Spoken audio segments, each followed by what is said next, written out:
Mari kita berdoa sebelum kita belajar dari bagian firman Tuhan. Bapa di surga, saat ini kami kembali mau belajar dari bagian firman Tuhan. Roh Kudus menolong kami supaya kami bisa mengerti dan bisa melakukannya. Di dalam nama Tuhan Yesus kami berdoa. Amin. Saudara, pernah nggak kita berbeda pendapat, saudara? Bahkan mungkin sampai ribut gitu ya.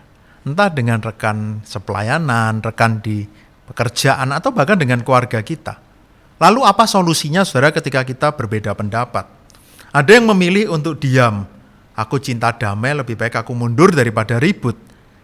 Ada yang mungkin tidak terima. Kok enak aku kalah? Lebih baik kita lanjutkan keributan ini gitu ya. Aku tidak mau kalah. Saudara, apakah mundur menyelesaikan masalah? Apakah keributan menyelesaikan masalah? Apakah dengan tindakan-tindakan kita selama ini ada solusi yang baik yang bisa dilakukan? Saudara, tentu kita tidak boleh lari dari kenyataan. Kalau semua lari dari kenyataan, ya beda pendapat sedikit pergi, beda pendapat sedikit pergi. Ya nggak ada yang, kalau contoh di gereja, nggak ada yang pelayanan, saudara. Karena kita semua pasti berbeda pendapat. Kita orang yang karakternya berbeda, latar belakang kita berbeda, cara berpikir kita berbeda. Saya dan saudara pasti berbeda. Apakah kita menjauh? Apakah kita saling curiga dan marah? Di ayat ini, di jemaat Filipi juga ada pertentangan gitu ya. Kalau kita lihat Filipi 4 ayat yang kedua, Yodia ku nasihati dan Sintika ku nasihati supaya sehati sepikir dalam Tuhan. Bahkan ku minta kepadamu juga, Sunjukos temanku yang setia, tolonglah mereka. Jadi saudara, kalau lihat di ayat ini ada perselisihan antara dua pemimpin yang di sana, tapi tidak disebutkan mereka itu berbeda pendapat karena apa. Tapi kalau Paulus tuliskan di sini, tentu menjadi satu concern dia, satu perhatian dia, tentu ini sudah tidak baik untuk kesatuan gereja yang ada di Filipi. Karena itu dia meminta kepada Sunjukos, ayo coba selesaikan, bantu selesaikan masalah ini, supaya jemaat tidak saling ribut, supaya mereka tidak ribut, tapi mereka bisa bersatu.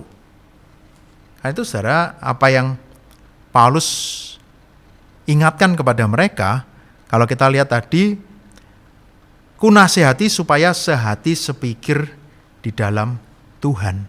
Saudara, kalau lihat ini dan ditambah ayat yang ketiga bagian selanjutnya, karena mereka telah berjuang dengan aku dalam pekabaran Injil bersama dengan Clemens dan kawan-kawanku sekerja yang lain yang namanya tercantum dalam kitab kehidupan.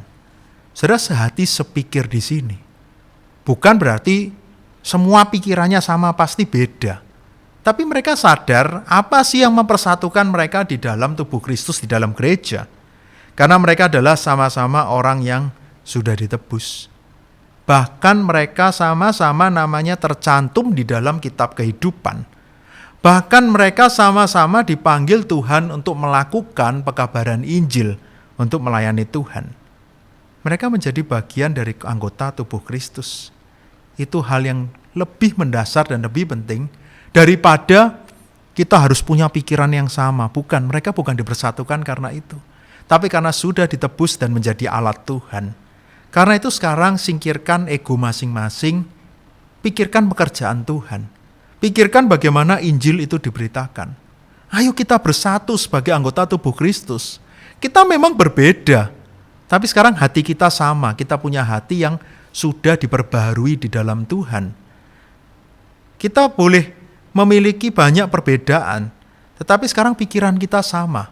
Bagaimana aku bisa melayani Tuhan dan Injil itu bisa diberitakan.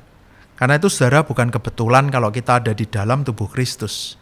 Setiap kita pasti berbeda kok. Latar belakang kita berbeda, sifat kita berbeda, tapi nggak ada yang kebetulan. Kalau kita boleh sama-sama ada di dalam tubuh Kristus. Kita sudah merasakan anugerah Tuhan. Kristus sudah mati buat setiap kita, itu kesamaan kita sekarang. Bahkan kita dipanggil untuk ada di dalam gereja, untuk melayani Tuhan, untuk beribadah bersama, untuk saling menguatkan. Ini bukan kebetulan. Karena itu kalau kita saat ini punya perbedaan-perbedaan, biarlah kita fokus kepada hal yang lebih besar, pekerjaan Tuhan. Bukan kepada aku maunya ini, harus seperti ini. Kalau kita tahu ide orang lebih baik, kenapa enggak kita dengarkan dan kita ikuti? Mungkin kita juga harus terima ketika ide kita tidak didengarkan oleh orang lain. Mari kita belajar untuk bisa bersatu, tidak memaksakan kehendak kita, melakukan pekerjaan yang lebih besar. Caranya singkirkan ego kita. Dengarkan sesama, kita bergandeng tangan melayani Tuhan. Injil yang diberitakan. Mari kita berdoa. Bapa di surga, terima kasih kami boleh ada di dalam anggota tubuh Kristus. Kami tahu kami berbeda-beda, kami beragam. Tapi satu hal yang pasti, kami adalah sama-sama orang yang sudah ditebus, bahkan boleh ambil bagian di dalam pekerjaan Tuhan. Kami mau saling bergandeng tangan, saling menguatkan, saling mendukung, supaya Injil terus diberitakan. Kasih Tuhan boleh dirasakan melalui hidup kami, melalui persekutuan kami. Tolong kami Tuhan, singkirkan ego kami, singkirkan keakuan kami, sehingga kami bisa bersama-sama memuliakan Tuhan, bersama-sama menjadi anggota tubuh yang baik, sehingga tubuh Kristus itu menjadi tubuh yang sehat. Di dalam nama Tuhan Yesus kami berdoa. Amin.